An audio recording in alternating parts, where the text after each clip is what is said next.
వెజ్‌లో వెరైటీస్ తక్కువ అని ఎవరండి అనింది? మనం చేసే ప్రాసెస్ ఉప్పు, కారం పర్ఫెక్ట్‌గా ఉందంటే ఆ కర్రీ అమృతంలా ఉంటుంది. ఈరోజు నేను మీకు గుమ్మడికాయ కూర ఎలా చేయాలో చూపిస్తాను. అండ్ ఫైబర్ రిచ్ ఫుడ్ కదా! డైలీ కాకపోయినా అట్‌లీస్ట్ మనం వీక్లీ వన్స్ అయినా కన్జ్యూమ్ చేయడానికి ట్రై చేయాలి.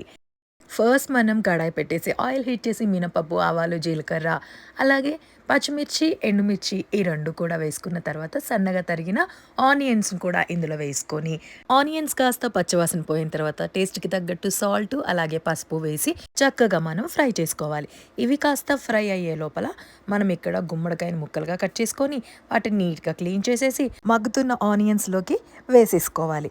ఆల్రెడీ గుమ్మడికాయలో మనకి వాటర్ కంటెంట్ ఎక్కువ ఉంటుంది కాబట్టి ఫ్లేమ్ మీడియంలో పెట్టి మూత పెట్టి గుమ్మడికాయలో వచ్చే వాటర్ తోటి ఈ ముక్కలు ఉడికిపోతాయి. ముక్క మెత్తబడే వరకు మధ్య మధ్యలో